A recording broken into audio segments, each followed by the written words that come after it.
melancholy good evening, as news of the great critic Robert Ebert's passing has hit the newswire.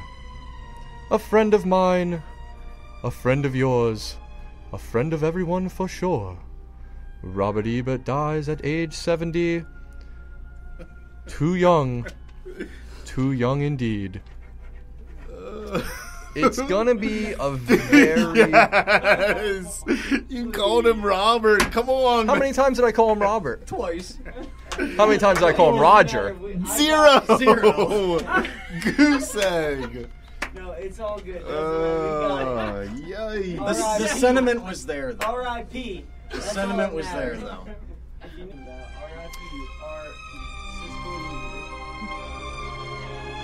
Is that the end of the segment? Are we done now? It was DOA.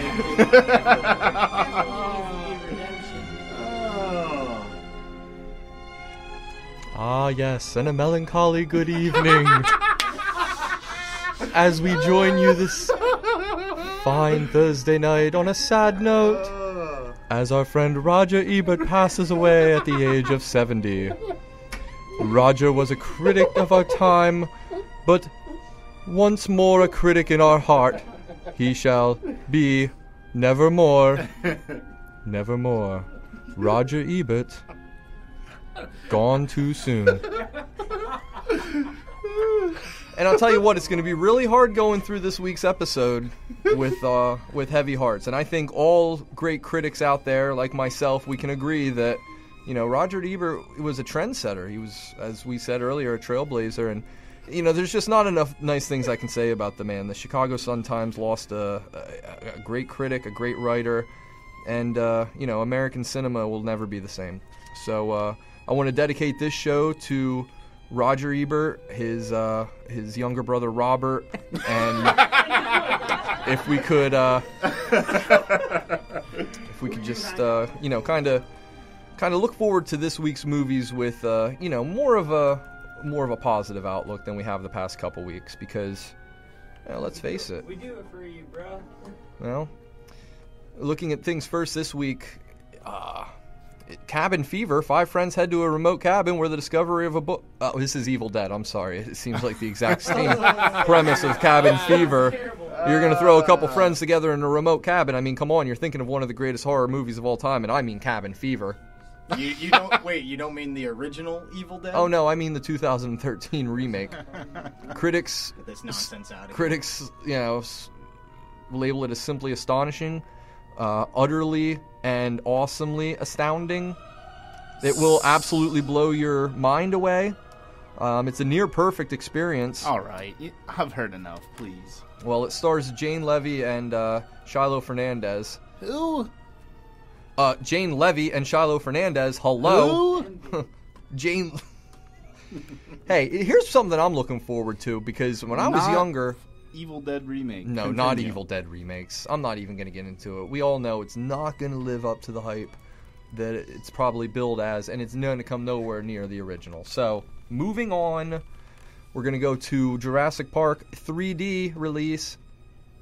Is anyone else excited for this? Gong. I was excited for the original in 1993. I'm not going to pay $20 to go see it in 3D. When you were, what, 10, 11 Yeah. years old? Yeah. I mean, it's a great movie. I'll watch it from time to time, but I'm not going to the theaters to watch it in 3D. Well, now, do you dig 3D movies? Because I think no, you don't at all. No. I thought we had this conversation before, but I wasn't. I thought Avatar was awesome. That was really a great experience. And then I went and saw like 2 more movies. One of them was Alice in Wonderland.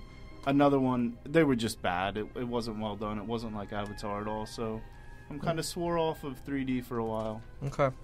Well, hopefully Jurassic Park can get you back into it. It won't. You know, it's a movie about dinosaurs, but more than that, it's a movie about ourselves. And I think that's an accurate synopsis. No, and I'm serious. I think it's something. You're right. You're right. I think it's something that if we go with open minds, you know, maybe not all of us necessarily together, but if we go individually with open minds, we can take out of it a little bit of, you know, something that we can leave the theaters with and take back to our families. It's the touchstone of a generation, like, you know, the original Planet of the Apes. Definitely. to this day, when you go and see it in 3D, everyone's seen Jurassic Park, but when it comes to the 3D, no one's seen that Velociraptor next to your Right. Jeep or that water. That water just... Well, don't ruin the movie for us, Shuda. When you see it in 3D, you'll know it's differently, because you won't hear it, you'll see it. Thanks you for that. Now listen, here's where things get real interesting. On a limited release, Trance. Have you guys heard about this? Mike? No. Are you familiar with Trance? I'm going to let you know a little bit about it right now. Thank you. An art auctioneer, he's become mixed up with a group of criminal partners in a hypnotherapist and a hippotherapist, and in order to recover, he has to meet up with this guy. And what happens is, now I don't want to ruin the movie for you or anything here, but when they meet up with this hypnotherapist, they have to recover a lost painting. Now, the question is, what kind of significance does this lost painting hold to the rest of the members of this group? You need to watch the movie to find out. Is Who does there it mean more to? is there anyone of record in this movie? Rosario Yes. Dawson, James McAvoy. James McAvoy's in it. Okay. Directed by Danny Boyle. Danny Oh, yes. I like that. Listen, I'm telling you right now, this might be the blockbuster of the week. Well, it's not going to be a blockbuster, but it's probably going to be the only thing of quality coming out this week. Okay, now you know here at Travis at the Theaters, we like to give our top 3 movies of the week, and then we like to do a little oddball. So we're gonna go down the list here, and we're gonna pull out Eddie, the Sleepwalking Cannibal. Another limited release. You don't say. No. With a title like that. No, it's about a painter who's struggling for inspiration, and he finds an unexpected muse after he accepts a teaching position in a small town and then becomes the caregiver to Eddie. Now Eddie's a seemingly, DACA art student, but he has a rare sleepwalking condition. Sleepwalking cannibalism. Well, and that's where the plot thickens. Oh.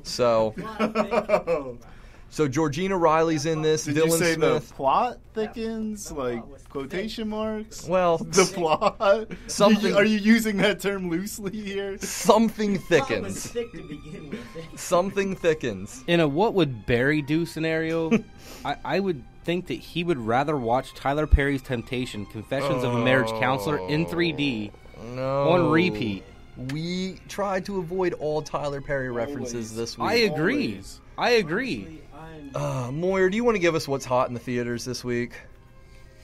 Box office right now, G.I. Joe Retaliation, 40.5 million. The And why Crew- wouldn't it? Yeah, sure. The Rock's in it. Save that for your WrestleMania preview. The Croods, 26.7 million. Tyler Perry, and this will be the last time this will be mentioned. It won't. 21.6. Olympus Has Fallen, 14.1. And Oz, the Great and Powerful, 11.7.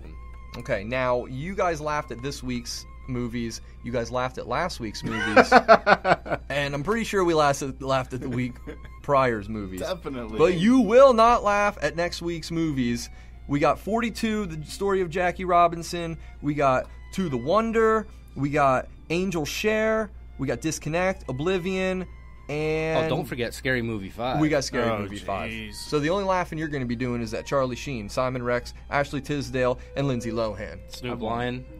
I won't. But that'll be next week. That'll be next week. I As- thought Oblivion was until the 19th.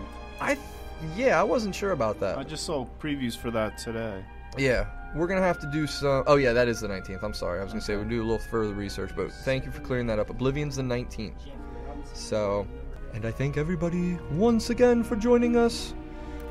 Our heavy hearts go out to the ones who've been affected the most by this critically acclaimed tragedy of massive amounts. Join us next week as we take a look at movies of a different nature, movies of a more positive nature, and movies of a kinder nature. For everyone else, this is Travis at the Theaters. Good evening.